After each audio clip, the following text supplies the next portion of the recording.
Andrew Campbell, trimmer on New York Yacht Club American Magic, heading into your third America's Cup this time.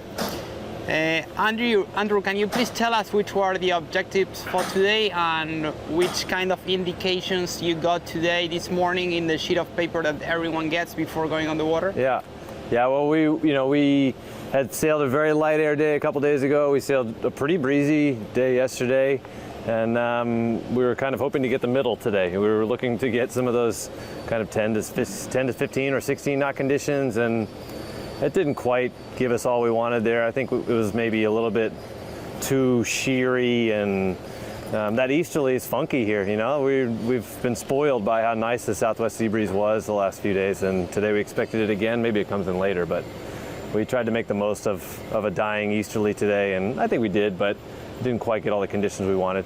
Would you agree that it was a much harder day in order to test foil's performance and to be able to drive conclusions? Yeah, for sure. Like the easterly seems like it has a lot of shearing, puffy kind of touchdown and wavy seas, not necessarily wavy seas, but wavy kind of wind weight, and it's a funky old easterly here. We're trying to get some understanding of that as much as anything, Then when talking about the second part of the day, which was a little bit more focused on the maneuvers before the wind drop, which are the differences on trimming, on your position, when you tack or when you dive from one foil into the other? Are you trimming in the same way whenever you go from one foil to the other, or there are slight differences? It's a good question. Like each foil will be set for slightly different targets. Every foil has kind of its optimum condition for every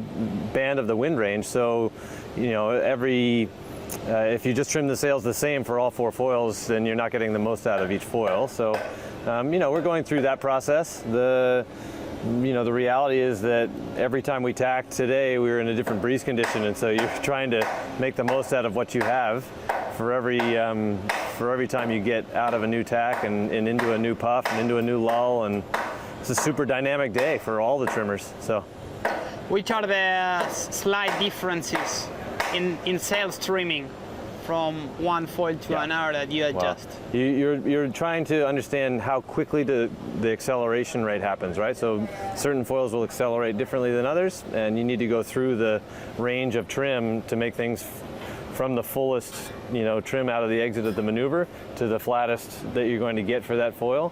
You got to make that transition happen smoother on your foil if it's accelerating better. So. And out of the four foils, generally speaking, which one is the easiest to get to target speed and target angle immediately after coming out from a maneuver? It's a good question, for sure. You're onto the right idea of what we're searching for, and the truth is that we're trying to understand how each one goes through the different wind ranges, right? And so what we're seeing is that in different wind conditions, different foils perform really well.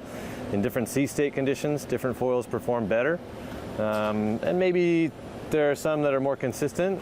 We're also kind of seeing that, we're all kind of in the same patch of water a lot. And so, it's not easy to find the big differences between the foils. And then when talking about foil number 2, you were on America today on the port side.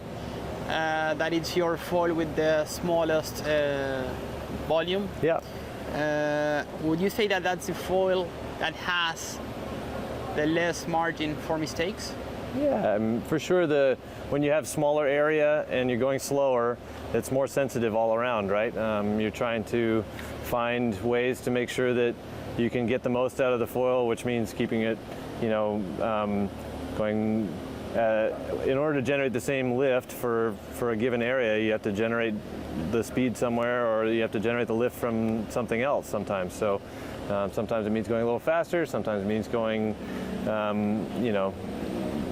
differently, going in and out of the tacks, and going through that acceleration is that's the whole game. What's coming ahead next week? Are you going to the team plans to continue to test these 4 foils with one design sails, or are you planning something different? Yeah, that's a good question. I know that there's a lot of sailmakers over in our shed right here that would be loving to get as many of their sails on the water as we can. We'll find opportunities to do that. you're seeing the priority of our program, at the moment, and getting the most days that we can, in the venue during the race time of the America's Cup. That's always our priority. So that's what you're seeing happen now. Okay, thank you very much.